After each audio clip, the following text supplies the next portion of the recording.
Hello, Rebel. Hello.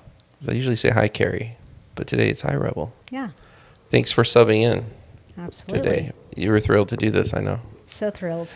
You know how, you know what I appreciate, though? Is you're like, I was texting you last night, hey, what do you want to talk about? And you're like, I just figured I'd show up and you'd tell me. Mm-hmm. If that doesn't speak to your confidence, I feel like you've come a long way. Well, And that you're like, whatever, just tell me whatever. Or you've given up. probably a little bit of both.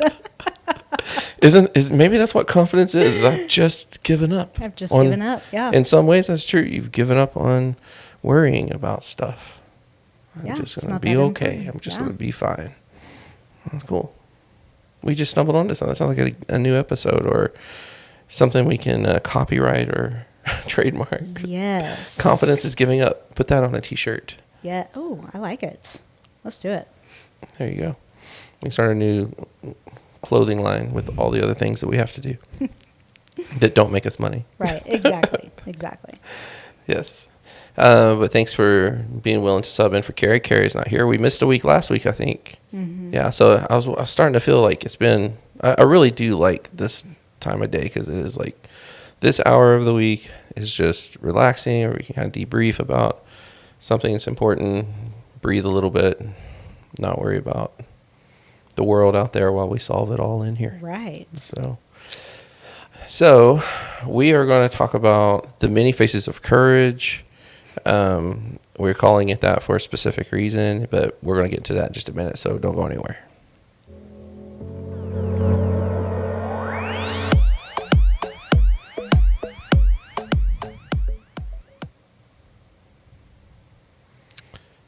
Welcome back. Welcome to Therapist Take. I'm here today with my guest host, Rebel. So Carrie is on vacation this week, and Rebel graciously has agreed to sit in. And I'm so glad you have too, because the EMDR episode you and Carrie did was great. Like, it's one of my favorites. Awesome. It just, everybody knows it's not a narcissistic thing, I promise. But I have to listen to these episodes over and over to see how they sound and to make the changes and stuff. But that episode was truly really good. I've actually sent it to a few different people that have been considering doing EMDR, and it's just a really good and informative. And you guys, your flow is really good.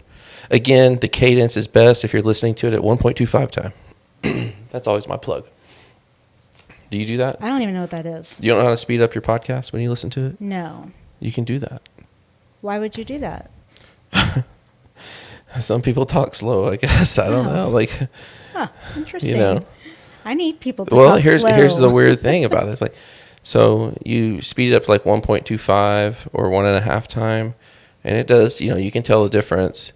But then after a while, that just starts sounding normal, and then you can go up to 1.75, and some things I will listen to at like 2.25. Oh, wow. Yeah, and it sounds normal. And then when I'm around regular people, I'm like, would you hurry up? I've been listening to Audible today. I've been reading my book. Interesting. I didn't know that. Yeah. But when I was listening to us, I was like, when I sped it up like 1.25, I was like, that's a pretty good cadence. So, yeah. Good to know. Yeah, there everybody goes. Little trick to your podcast if you don't know already. So, before we get started, let me just remind everybody to first just thank you for being here and supporting our channel, supporting our podcast. I just want to remind you to subscribe to our channel if you're watching this on YouTube, and if you're not, please head on over to YouTube to do that. And if you are listening to this on the podcast, because what we usually do is film these live, and then, usually somewhere between a week, 10 days, sometimes 2 weeks, I'll transfer it over onto the audio platform. Usually on Mondays is usually when it goes live. If you like listening to podcasts instead, please follow us, Therapist Take Podcast, and give us a 5-star review. And if you really feel generous, you can write something nice about us. So, all right, that takes care of the housekeeping stuff. Let's talk about just a little bit what we're going to cover today. We're talking about the many faces of courage. And we'll put the structure on screen for those of you that are watching this on YouTube or Facebook. And so the first thing we're going to talk about is just the challenges in defining courage. So we'll get into that right off the cusp. We're going to talk about paradoxical courage. Sounds interesting. The problem with cowardice. And Hannah's going to love that one because I'm going to bring up her favorite book. And then the power of short-lived bravery. So that's what we're going to do today. Awesome. Yeah. Can't wait. Yeah. So when you saw, I kind of let the cat out of the bag. Before you got here, by posting it on Facebook, you saw that we were going to do something on courage. What was your immediate thought about that? I think I just thought, oh, good, that's something that I know a little bit about. Courage. Oh. I know. Because you do it all the time. Do I? Do I? Are you doing it now? It is something that I've had to learn to be courageous. Yeah. Absolutely. I think you got some of the most amazing stories of courage. I really do. Do you? Can I bring one up and you tell the story? You know it's my favorite one. It is my favorite story, Rebel. Sure, Josh. Sure. Okay. Go for it. When your plane story, Rebel is what, I don't know if we say is or was, I don't know how it works in the world of being a pilot, but you, at least at one point in time, were a trained pilot. You were working towards your pilot's license. I was. And you have a really cool story that I think is amazing. I mean, I'm just, when you told me this story, I'm like, like you were my hero for a little bit. After I get past the embarrassment part. Well, that's what's so interesting about it. And I think that's going to fit right into what we're going to talk about in terms of how, I think one of the questions I put on the description of the video or before of this podcast was like, how come sometimes we, or is it possible that we do courageous things and don't feel courageous about it? I think that happens all the time. I think this likely might be one of those for you because it truly is like a courageous story. Now, as we get in it, you might realize I had no choice. I mean, it was survival. Yeah. So tell us a story real quickly. Okay. So learning to fly, yes, trying to get my pilot's license. I was doing one of my first solo flights. It was my long solo flight. So flew up to Ponca City, which is north of where we are, Oklahoma City, and landed and was supposed to fly back on the route back to Oklahoma City. So on the way over there, perfect, no problems. Perfect, no problems. I landed. I went into the airport, had a beer. Coke. No, I did not. Coke or something, and just kind of recentered myself, kind of got my bearings, and was ready to fly home. So en route home, started to notice that there were no buildings, that there were no houses, and I was like, I don't understand. Like, I should be seeing Guthrie, or I should be seeing Edmond. Was it supposed to be the same route you took there, or were you taking a different route? No, it was same route. Same route, okay. Straight north. Well, obviously you're on a different route at this point. point. Right, but then straight south. Okay, gotcha. And there was just nothing. But then I saw this body of water, and I was like, oh, that is fantastic. That's Lake Arcadia. So I should be seeing Edmond soon. Right. So Lake Arcadia, for anybody listening to this not from around this area, that is a lake right here in the Oklahoma City area. Yep. And which airport were you flying back to? Wiley Post. Wiley Post, which is in Oklahoma City. Right. Bethany. Right. Yeah.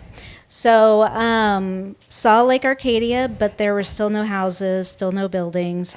So I decided that was not Lake Arcadia. So started to kind of look around, and all I saw were fields. And I knew at that point that I was not anywhere near Oklahoma City. I had no idea where it was. Oh my gosh. Every time you tell this story, it's like the first time for me. Keep going. Keep going. I'm glued. What's going to happen? I know. Well, I'm thinking that too, right? In the plane. I'm like, I don't know where I am. I don't know how much fuel I have. Like, I just know that I've got to land this plane. And so I'm starting to think, okay, I'm going to have to land in a field. So kind of looking for a field that is decent, I guess, and have no high lines or power lines. Yeah. And I came across an airport. Thank heavens. Oh my God. So I couldn't call in. I didn't know where I was. So I just landed at this airport. Thankfully, there were no other planes Right. flying in or out.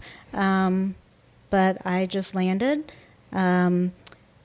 Embarrassingly enough, walked into the airport and was like, I don't know where I am. Could you please tell me where I am? Oh my gosh. So, Where were you? I was in Alva. Alva. Well, that's way south, or right? Nope, it's west. So West. instead of Oh, flying okay. south, I flew straight west. Okay. Yeah. So, what was the lake you were seeing then? Oh, that was the Great Salt Plains. Oh my God! It wasn't even a lake. It wasn't even a lake. It was the Great Salt Plains. Yes. Yeah. Okay. Yes. Mhm. Wonderful. Right.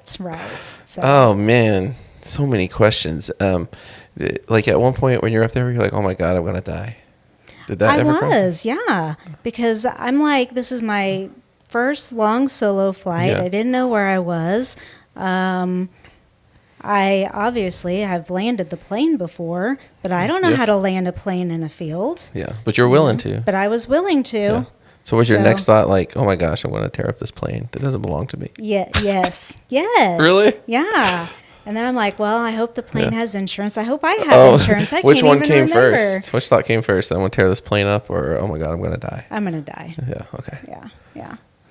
So That's and good. then that needs to be the first one. that is. And then I was like, so then probably the second thought was about my parents. How are they gonna? Right. I was Yeah. Yeah. because I mean, is it okay if I say Yeah. that Yeah. you lost a sibling? Yeah. Your parents already lost one sibling, and so you were the only. So you were Right. probably thinking like, oh my gosh, I'm gonna leave them Right. childless. Right. Yeah. Yeah. Wow. Man. But you made it. You're here. So that is always my conclusion, or when I conclude the story, Yeah. is I landed the freaking Yeah. plane. So are you still embarrassed about it? Yeah. Or you can feel the sense of I embarrassment? mean, I am embarrassed that I flew the wrong direction. That Yeah. is embarrassing. But when you Uh-huh. tell the story, like, or do you intentionally not tell it because you feel like it's an embarrassing story?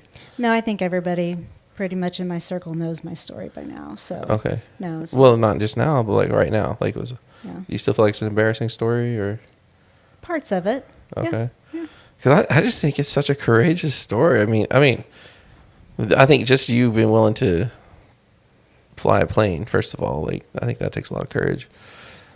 But I mean, I know there's like this point where it's like, you know, you have no other options. You got to do something, right? But I still think that, you know, that even at the point where you feel like your back's against the wall, to do something still requires courage, just of some type of courage, some level of courage. Yeah. Yeah. No, Yeah, I mean, I yeah. completely agree. And being able to find an airport, you know, instead of Yeah. giving up. Absolutely. Yeah, and your willingness to land in a field. Yes. Like you were going to land in a field if you had to. Yes. You know what? Actually, I think maybe one of my first thoughts was, I'm going to be all over the freaking news because my plane crashed in a field. Oh, so embarrassment went to the top. Yeah. Yeah. Oh, So, yeah. but Oh, great. I want to die in an embarrassing way. I'm going to be, what is that list called? Like, that when people die in silly ways, Darwin. I'm gonna have a Darwin Award on this one. I'm gonna make the Darwin Awards. yeah. Yeah. Yeah. So, Oh, well, I'm glad you didn't, well, thank you. and I'm glad because I'm glad for the story and that you are here. Right. Right. Thank you. But I love the story. It's really one of my favorite stories about you. I love it when you tell it. It is like hearing it for the first time every time you tell it. Yeah. But I mean, it does go to show, like, even like I don't know if it's humility, shame, or what is it that makes us not allow ourselves to feel to take a step and go, that, you know, that was a courageous thing I did. And I think, you know, we're really quick to dismiss our courage, and you know, the driving force behind that can be a lot of different things, or a combination of things. Yeah. You know, I do think it's good to have a hint of humility in there. You really don't want to be that person walking around talking about all the courageous things you did, But I do think it's also okay for you to reflect on that story and go, yeah, it was kind of badass of me to do that. I mean, I'm not going out holding a sign up saying I'm a badass with an arrow pointing at me. Yeah, I did land the plane. Yes, and that's something you always make sure to add in the story. I did land the plane, because that is like, maybe that's that part of you that feels like that's pretty cool. And it can happen to anybody. I would imagine it happened. I was like, kind of feel like it only happened to me.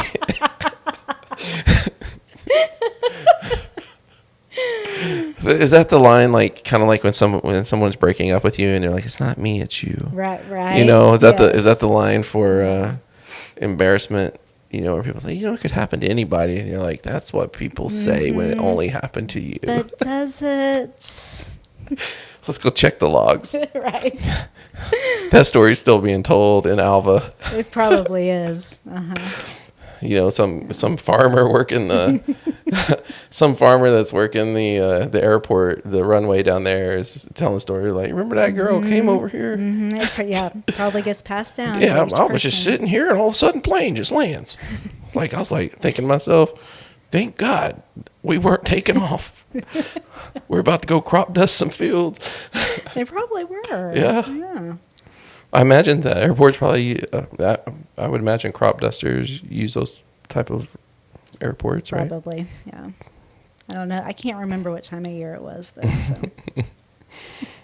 Oh, man. Okay, well, we're going to talk about courage, obviously. I love that story. I didn't plan on talking to you about that until it just hit me. I was like, oh, Rebel's got a good one. So we're going to, the first thing we're going to talk about is just this whole idea of defining it. So, excuse me, but let's put up on the screen just the Webster's dictionary, so it's like everybody, just see what Webster says about it. And I was actually surprised to see this definition. I have it right here. I'm going to hold up my sheet so I can see, what everybody else is seeing here. But Webster just defines it as a mental or moral, the mental or moral strength to venture, persevere, and withstand danger, fear, or difficulty. And I was just surprised that was it. Like, I thought it would be, kind of like a really elaborate, like, full sentence, not this fragmented sentence about courage, And as I was thinking about it, reading it, I was like, this makes sense, because I do think courage, I think, it's a word, so it needs to be defined to some degree, but there's enough wiggle room in there for people to kind of make it their own. Right. I mean, kind of like the podcast says, it's the many faces of courage. Right. And so courage takes on, different personalities, different forms, kind of depending on the person. Like, when you think of courage, like, what would you say are, like, just off the top of your head, like, the common denominators you think would be involved in courage in general, or a courageous act, an act of courage? But I think courage is more like that. I think it's more momentary anyway. So that word would probably be in my definition is a momentary experience. I think for me, just kind of pushing through when, we don't want to, or when we're uncomfortable, but going ahead and doing what we know we need to do. Right. So some level of stepping out of the box, perseverance. There's risk, I think, but I also think courage is calculated risks. So when you think about, like, you up in that plane, you were thinking in a lot of different scenarios, right? Of like, where do I land? Can I land in a field, and is it going to land in this field? Or I would imagine at one point you probably even thought about landing on the pavement, right? Sure. Yeah. So you're factoring in so that you know that you're going to have to take a chance, and you took a calculated risk. And then even when you had to land the plane on the runway, since you don't know, where you are, you had to at least examine the surrounding and just hope another plane wasn't going to take off, which I'm assuming from an aerial view and being a little private short landing strip that you probably had a good idea that a plane probably wasn't. Is it that obvious or not? I don't know. Kind of thinking back, like, I think I was so zoned in that I'm not sure that I saw kind of the periphery, if you will. Right. So, yeah. I don't know. Yeah. Well, I think that, but that's what I'm saying. It's like there's just some level of risk, but but it's calculated risk. It's not a knee-jerk reaction. I don't think that would be courage. It'd be fear, probably. Mm-hmm. But I think fear is involved. In courage, because if you're not afraid, I would say it's probably not courageous. Right. Yeah. And also, kind of even going back to that, I do think that when we are courageous, we have to really focus in. We have to be intentional. Yes. Yeah. We have to know what our plan is and what our goal is to a degree. Mm-hmm. I think when it comes to an act of courage, when the act begins, you're being courageous. Now, you might not use that word, might not enter your head as like that, it might be more like a hindsight looking back on that was an act of courage. But like you said, like the intentionality, like I am acting with intention right now, and so I think that's important. And the reason, I called this the many faces of courage is because if you have a face that's in your, it's operating, you're breathing, basically, you are going to have your own unique flavor of courage. There might be some of these common denominators in there, but how it manifests, will be unique to you. And so the reason why I think that's important is because how dare people try to tell us what we're being courageous about and what we're not being courageous about. Mm-hmm. And I think it's really important for each individual to understand for themselves what courage means to them. And it's not up to somebody else to tell me when I'm being courageous and when I'm not. Mm-hmm. And how to be courageous. Exactly. Yeah.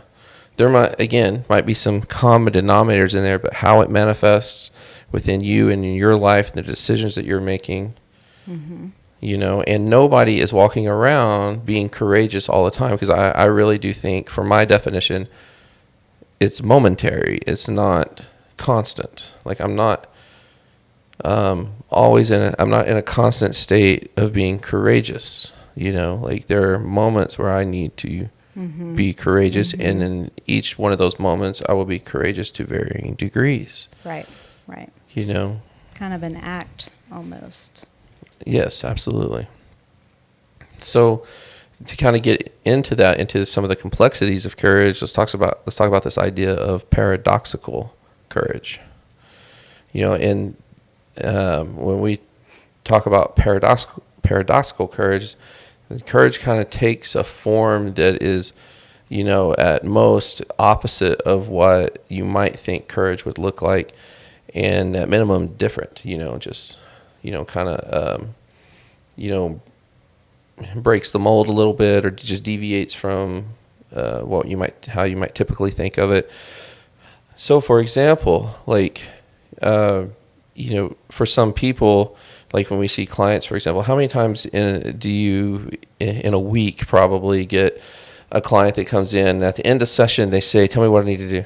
Tell me what I need to do." Oh, absolutely. Right? Mm-hmm. Yeah, and doing is for like coming to therapy. That's courageous. Like picking up, making that call when you can feel your heart sink and you're in the pit, and you feel your anxiety in the pit of your stomach, and you're like, I'm going to inquire about getting an appointment, and I do that. Mm-hmm. That takes courage, just that in and of itself. Absolutely. And some people listening to this be like, no, the people that do that are the ones that are having a hard time with it, in my opinion. Mm-hmm. It is to look at somebody else that's seeking out help and say, that they're weak, and they're not strong, that you need to be able to handle your own problems without asking some stranger to help you through it. That's weakness. I'm like, no, that's courage. And I think like I think it's more flipped, you know, the person who has a hard time doing that, and that's the paradox, right? Like, this is like, you know, actually asking for help is courageous, where it might seem like, no, you know, courage is doing this on your own, and, you know, buffeting your body, and, you know, getting in the trenches and just grinding and getting it done. Right. And compartmentalizing and not feeling and not processing. And so, you know, even during sessions when my clients come in and, you know, and they might cry, or they might, you know, really allow themselves to feel those emotions. Yeah. I mean, that, to me, that is not a sign of weakness. Absolutely. That is a sign of courage. Yeah. And maybe that's why, like, maybe we're talking about this, so we're just processing it. But maybe that's why when we do something courageous, we might feel some level of weakness, you know, like whether it's embarrassment or just fatigue or just failure, you know, or something like that. Yeah. Maybe that just goes hand in hand with it. I don't know, you know. Well, I do think that, I mean, when we are courageous, there has to be some, and I would put this in my definition, some kind of discomfort. Yes. I mean, either weakness or failure or shame or embarrassment. I mean, we have to push through that. Yeah. Yeah. Yeah. So when you have that client that's like, what's my homework? How do you usually handle that? Well, I mean, oftentimes, you know, if they say, what do I do? You know, sometimes I'll say, you're doing it. Yeah. You're showing up. You're doing the work. Oh, they hate that though. Some of them do. Yeah. Not all of them do. Yeah, I'm speaking in general.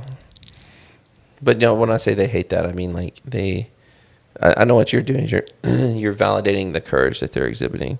Right. You know, but when I say they hate that, it's like the doers. Like, you just told them you're not giving me anything to do. Right. Like, I already did it. Like, no, I want more. Give me something else. Yeah, because they want to keep doing and keep going, which is great. You know, but I'll find something for them to do most of the time. Yeah. Yeah, the way I'll often, even if I'm like planning on giving them a homework and they ask me, okay, what's my homework? I proceed with caution at that point. I'm like, maybe you should just do nothing. You know, because doing is the thing that's coming easier to you. That's in your wheelhouse, you know? So, you know, I want to challenge you with something that's out of your wheelhouse, you know? So maybe the thing you need to do is to do nothing. Maybe you need to not have a homework and just learn to sit in your helplessness and to just let yourself feel your feelings. Like, no, I want to do. And I understand the desire, like when you're in pain and and you want to get it right too. Right. Like, yeah. So like if we're dealing with a client, it's, you know, first session, second session, just starting their betrayal trauma process. So after infidelity and the partner is super hurting, like, I'm not going to be like, you know, just sit in it. That's not what I'm talking about. No, we're going to try to help subside the pain. Yeah. I'm talking more about like, you know, after you've got a good flow with sessions and with clients, and you're moving towards certain goals, and you're through the crisis stage, basically. Right. You know, they come in crisis, I'm not going to do that. So we get through the crisis stage, then I might challenge them with doing nothing. And that's paradoxical. I mean, it's kind of that paradoxical courage, which is really not paradoxical, but it kind of seems that way because it's just not how we typically think of courage, is that just doing nothing just seems not courageous, you know? That's how it feels to me anyways. Yeah, absolutely. I mean, well, and again, there's an element of uncomfortableness. You want me to just sit? Yeah. Yeah. What? Yeah. I mean, you know, like public speaking is like the number one greatest fear among human beings, right? But some people, so it takes a lot of courage to go and do public speaking. Right. right? Some people, it takes a lot of courage just to be quiet, to not say anything. Yes. And we know some of those. Well, and I was actually thinking that I have several clients that hate when I am silent. Oh. Just sitting in that quiet uncomfortableness. Yeah. You love that, though, don't you? I love it. I love it. Was it Brene Brown that said, I'm a therapist, I can out-quiet you? Uh-huh. Yeah. Yeah. Love it. Yeah. I'm one of, you've referenced me as the big mouth of the group at times, so I would probably fall into the line of being, needing to shut up. And that's actually something like that I really felt like probably in my 30s when I was doing my own journey of self-discovery. I really kind of went a different direction in my personal life of like, I didn't feel compelled to speak or to be the center of attention, and whereas before I was always just wanting to, whatever friend group or, to be involved and to be and to contribute. And I just found myself just sitting back and just listening or not being involved and just being okay with that, right. And so I would say for me, that was just one of those on a lower level, a courageous act in that sense. It's not like it's not like flying, having to land a plane when you're lost, but it was an act of courage. Absolutely. Although I will say, like, the closest I have to landing the plane was when my son and I had to, we did not know that on our way back from Dallas that we were going to hit a storm. And it was so scary. I asked him later, I was like, hey, were you scared during the storm, terrifying? He's like, he was in the passenger seat, 16 years old. He's like, no. And I'm like, he's like, was it for you? I'm like, yeah, I was obviously didn't let him see it. I didn't want to make him nervous, but yeah, right. I was really nervous there for a while. And so that act of courage and, probably kind of rippling into him of, Dad's okay. Yeah. I'm okay. Yeah. And I think that is where the courage comes in there. It's not, deciding to go on as because we saw that the storm was coming and we looked on the radar and I'm like, look, I think if we go now, I think we'll clip it. We won't get the main part. And well, the radar was delayed and we drove right into the heart of this thing. And so I look back on that and thinking like, that was dumb. That was not courage. It was just, not thinking it all the way through. But so to me, where the courage came in was just me able to keep my composure, to think positive thoughts, to look around me and go, look, none of the other cars are getting blown off the road. There's a lot of cars on the road still, right? And I think that probably definitely, made him feel safer for Absolutely. Sure. What I wanted to do was just freak out. And park the car and run off into the storm, screaming, my hands in the air. I can just envision that. Yeah, like some movie, like Twister or something. Yep. Okay, so we talked about paradoxical courage. We're going to talk about the problem of cowardice. I think this is really important. And just to plug my Hannah's favorite book, because Hannah's our producer over there. You never see her, but she works our screen, and she loves it when I bring up the Will Smith book, his autobiography called Will, because I bring it up a lot. Because I do think it's a fantastic book, and I'm like, man, why do you have to slap Chris Rock? Right. Man. But it does. I'm telling you, it does not make the book any less good. It is really good. Actually, probably help you understand him better. But there's a lot of mental health stuff in there, and cowardice is a major theme in that for him. So, like, we're not going to get in too much into the book or into Will Smith's pathology, but at the heart of how I understood what he was saying in the book, at the heart of his trauma is the feeling of feeling like a coward. So, and when I think about the idea of being a coward, I have a lot of problems with it. because I don't really, I'm not saying it doesn't exist. I just have a hard time thinking it does, because what is it? Like, what is it to you? What is being a coward? Yeah, that's what actually I was going to ask you.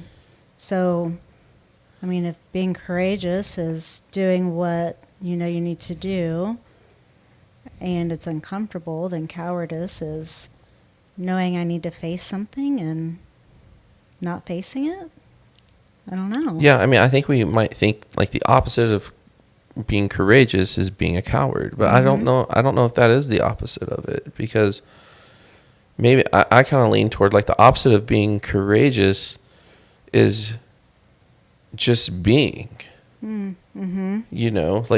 being a coward, like that's on like, how dare we determine somebody else is being a coward? Like we have no clue what is going on inside of a person when they have made a decision to not act on something. Right.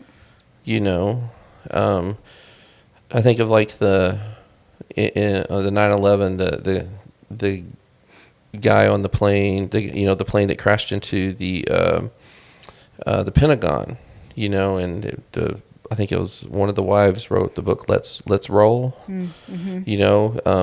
Then that's what he said to her, or that's what she heard him say when he was getting off the phone with her, when he had basically called to say his goodbyes because they realized this plane's going down. Right.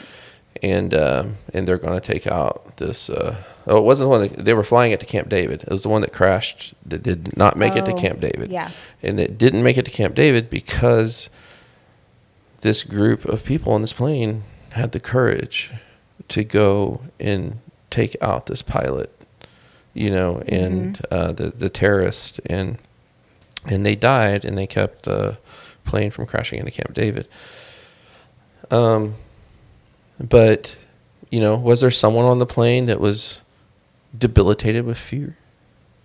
Or we might say they were not courageous in that moment, but I would not say they were a coward. I wouldn't either. Or if nobody did anything, would we say they were all cowards? Mm-mm. I just really have a problem with the concept of cowardice. I just feel like it's a word that is presumptive, and it's full of shame, and it perpetuates, a lack of understanding of what people are really going through, and it definitely doesn't give people the benefit of the doubt by any stretch of the imagination. So I don't want to go as far as to say there's no such thing as someone being a coward. I'm not going to go that far. But just right now, as I'm thinking about it, I can't think of a situation. What do you think?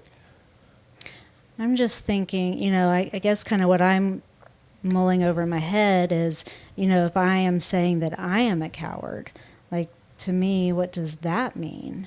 Yeah. Because it's not based on somebody else's perspective. It's based on my own perspective. But don't you think that's full of shame? It is full of shame. Yeah. And it has a negative connotation to it. And with how I conceptualize shame, like just the presence of shame automatically, automatically takes the clout out of the idea that cowardice exists, because I'm like, if shame is a driving force of it, or if it's a heavy force in it, it further validates that for me that there's just no room for that word, to label somebody as a coward. And I think it's even worse when we label ourselves as one. So I definitely don't think we have the right to label somebody else as a coward. But to label ourselves as one, that is shame-ridden. Yeah, absolutely. Do I need to feel like a coward because I, spent my whole life trying to lose weight, and on my deathbed, I'm like, I didn't. So because I wasn't able or wasn't willing or whatever to take some of the necessary steps. No, you shouldn't feel that way, And I think failure kind of comes in there too. Yeah, I was going right? to say, I think it's rooted in some of those early childhood Mm-hmm. experiences Yeah. that begin to create shame and begin to create insecurity and that idea of failure. Yeah. Yeah. And so I've even, have, just to put it in perspective with clients before, I will say, like, we're going to die someday. Are we going to be on our deathbeds going, I failed at life, Mm-hmm. Mm-hmm. I wasn't able to beat it. And I bet you there are some people that feel guilty for dying, Yeah. and I imagine, the younger you are or whatever, like you're letting people down maybe or something, and so, man, we're so hard on ourselves. We are hard on ourselves. Yeah. It's just sad. So, but what's interesting when we're talking about failure, it's just something just clicked in my mind, is I've been getting into, trying to get back into working out. I've been doing it pretty regularly for the last couple months, and I'm working out with a buddy of mine who has a lot of training, and is a former bodybuilder, like in his 20s and stuff, and it's been really fun working out with him, and he'll talk about, like, we're going to do this one to failure, and it's a common word used in that I've come to understand in that community, that this person's going to lift to failure, and it's weird because it's like not really the word, like if I'm trying to improve myself, not really the word I want to throw into the equation, but it's used all the time. Like, you're going to work out until you're going to push until you can't. Right. And failure means success, like that's good. Failure's good type of thing, so it really takes, really puts it in a different perspective. So Paradoxical failure. I was like, I don't know how that fits with courage, but I'm sure it does. I'm sure. Somewhere in there. Yeah. We don't have to bring it back. It's all right. But yeah, the paradox. We were talking about the problem of cowardice. Yeah. So, I like I said, I don't want to go as far as to saying that there's no room for the word coward, but I think we definitely at minimum we have to be very careful with that word and when we use it and why we use it. And anytime I felt like calling somebody a coward, it's because I was angry and I was mad or I was hurt. Right. Yeah. And so it's a very non-empathetic word. But so again, don't know if opposite of courage is cowardice. I kind of just think it's just being, because we're not in a constant state of courage. Mm-hmm. All right, let's talk about the power of short-lived bravery. So there's a quote that I have that I've stumbled onto this somewhere. I don't really know who the author of this quote is, who said it first. But I have used it for years now, and it just goes, you only have to be brave 5 seconds at a time. Yeah. And that really resonated with me, like when it comes to being courageous. And it also, as you might have put it together, is one of the reasons why I believe courage is momentary. It's 5 seconds at most. And my mind always goes back to riding roller coasters, because I was terrified of roller coasters growing up. Do you ride them? Yep. I don't ride the spinny ones anymore, but I'll ride roller coasters. Yeah, you don't ride like the swings? No. The swings, it's so weird. Like these little kiddie rides will get me sick so fast. Yeah. The inner ear as you get older. I mean, it goes kind of along with covering my grays and needing reading glasses, right? I'm not there yet. I don't have gray hair because I'm bald. I have a gray beard. But my eyes are perfect, so sorry. Nice. Yeah, Jealous. I think. I don't know how you're supposed to know. Maybe they're not, but I see what I see, so I don't know. But yeah, doing the swings, that'll get me sick so fast. Anything round and round. But yeah, I love roller coasters, and but growing up, I was terrified of them, and I can remember thinking, when I first decided to ride roller coasters, when I got on it, I was like, and I was locked in. Like, just a sense of relief. It hadn't even started yet. I was just like, well, there's nothing I can do now. I mean, I ask them to unbuckle the seatbelt, and everybody's got to get up and wait. I didn't want to do that. Right. So it's just like, that's when I first heard that quote, that's exactly where my mind went, is when I conquered my fear of riding roller coasters. And still to this day, every time I get on a roller coaster, which I love, I still have to battle that same fear that I had when I was like 13 years old. Is that, and I always remind myself, you only have to be, once I step on it, I'm on it. That takes 5 seconds. You only have to be brave 5 seconds at a time. Yeah. Yeah. And so I think about that with clients. I mean, picking up that phone and dialing. Yeah. 5 seconds at a time. Mm-hmm. Telling your partner, I'm sorry. Mm-hmm. 5 seconds at a time. Absolutely.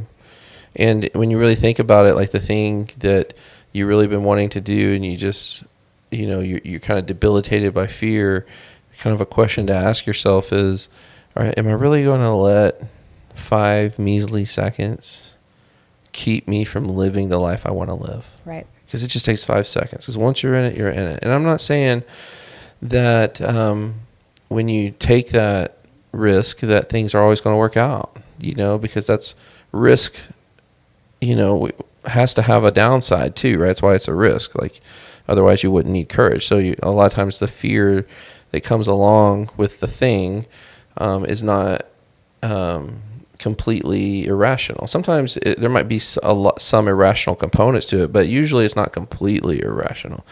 Right. Like if I'm thinking about like my fear of riding a roller coaster is that I'm going to crash and burn. There's a lot of irrationality to that, but the fear that comes from it's just scary.